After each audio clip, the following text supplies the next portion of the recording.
1 മുതൽ 12ാം ക്ലാസ് വരെയുള്ള 2700ഓളം വിദ്യാർത്ഥികളാണ് ഈ ജീവകാരുണ്യ പ്രവൃത്തിയിൽ പങ്കാളികളായത്. സ്കൂളിൽ ആർഭാടത്തോടെയുള്ള പിറന്നാളാഘോഷങ്ങൾക്ക് പകരം ഓരോ വിദ്യാർത്ഥിയും ജന്മദിന ദിവസം കഴിവനുസരിച്ച് ഈ പദ്ധതിയിലേക്ക് സംഭാവന ചെയ്തു. ചിലരാകട്ടെ തങ്ങൾക്ക് കിട്ടുന്ന സമ്മാനങ്ങളും ഇതിനായി മാറ്റിവെച്ചു. നാട്ടുകാരിൽ നിന്നും ബന്ധുക്കളിൽ നിന്നും ഒറ്റയ്ക്കും കൂട്ടായും പിരിവെടുത്തു. എല്ലാവരും ഓരോ വീട്ടിൽ പോയി അവിടുത്തെ പേരൻസിനെയും അതുപോലെ തന്നെ കുട്ടികളെയും ഞങ്ങൾ ക്യാൻവാസ് ചെയ്തു.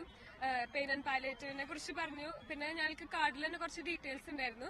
അതെല്ലാം പറഞ്ഞു കൊടുത്തപ്പോൾ അവരും സഹായിക്കാൻ തയ്യാറായി. സ്കൂളിലെ പൂർവ്വ വിദ്യാർത്ഥികൾ സംഭാവനയുമായി എത്തി.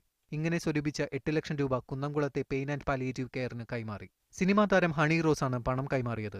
സ്ഥാപന ഉദ്ദേശങ്ങൾ ഇത് വിദ്യാഭ്യാസത്തിൽ ധാർമ്മിക മൂല്യത്തിൽ കുട്ടികളെ വളർത്തിയെടുക്കുക എന്നതിനോടൊപ്പം സമൂഹത്തിനോട് പ്രതിബദ്ധതയുള്ളവരാക്കി വളർത്തുക എന്നുള്ള ഒരു പ്രധാനമായ ലക്ഷ്യമുണ്ടായിരുന്നു. എല്ലാ വർഷവും നമ്മൾ അതിനനുസരിച്ചുള്ള ചാരിറ്റി പ്രവർത്തനങ്ങൾ ചെയ്യാറുണ്ട്.